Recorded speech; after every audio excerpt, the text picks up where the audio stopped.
दोस्तों, मध्य प्रदेश के मऊ में चैंपियंस ट्रॉफी में टीम इंडिया की जीत के बाद निकल रहे जुलूस के दौरान विवाद हो गया और ये विवाद देखते ही देखते काफी ज्यादा बढ़ गया।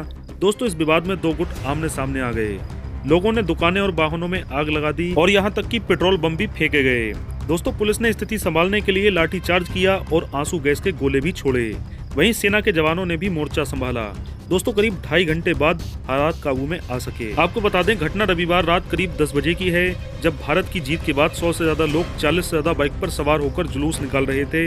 इसमें शामिल लोग धार्मिक नारे लगा रहे थे। इसी दौरान जामा मस्जिद के पास आतिशबाजी को लेकर कुछ लोगों के साथ विवाद हो गया और मारपीट शुरू हो गई। अब दोस्तों, इस विवाद को लेकर पुलिस ने भी जानकारी दी है। मैच के बाद कुछ जुलूस निकल रहे थे, जिसमें कुछ लोगों ने मस्जिद के बाहर पटाखे चलाए, जिसके बाद दोनों पक्षों में विवाद की स्थिति उत्पन्न हुई और दोनों तरफ से पथराव हुआ।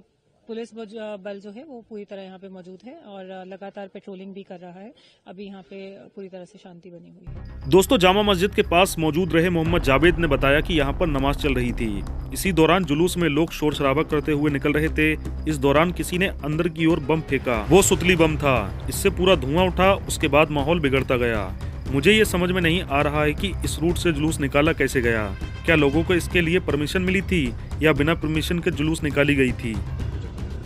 तरावी की नमाज चल रही थी, उसी बीच में जुलूस यहाँ से शोर शराबा करते हुए निकला और जब तक हम नमाज से फारिग होते, जब तक यहाँ शायद जुलूस का आखिरी हिस्सा बचा हुआ कुछ होगा, नमाज के लिए नमाज से फारिग होकर निकल ही रहे थे तो किसी ने बम अंदर की तरफ फेंका। सुतली बम था वो और उससे पूरा धुआं उठा और पूरी सिचुएशन क्रिएट हो गई और सारे लोग पैनिक हो गए। इस तरह फिर वो बात बढ़ती चली गई। फिर क्या हुआ? बस कुछ नहीं, बस मेरा तो कहना यह है कि मुझे समझ में ही नहीं आ रहा है कि ये जुलूस आखिर निकला कैसे और दूसरी बात इस रूट से कैसे निकला। तो ये निकल सकता है जुलूस को लेकर, लेकिन किन लोगों ने परमिशन ली थी? क्या बिना परमिशन के निकलता? और दूसरी बात यह है कि अगर परमिशन ली थी तो कितनी गाड़ियों की, कितने लोगों की, किस तरह की सिचुएशन में परमिशन दी गई थी? पथराव की नौबत कैसे आई? किसकी तरफ से पहले पथराव हुआ? पथराव की नौबत ऐसे आई कि पहले वो जिन लोगों ने बम वगैरह जो भी फेंका था, उस फेंकने की वजह से उसके साथ कुछ हाथापाई हुई। हाथापाई में मैं बाहर निकला और मैंने उस आदमी को निकालकर बाहर निकाला और इतने में वो अमित जोशी आए। उन्होंने बातचीत शुरू की।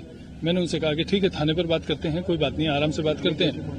अमित जोशी यहाँ इलेक्ट्रॉनिक की दुकान है उनकी, वो आए थे और उन्होंने बातचीत नहीं, मुझे ये पता नहीं है, मैं उनको पर्सनली थोड़ा सा जानता हूँ, इसलिए मुझे नाम याद है।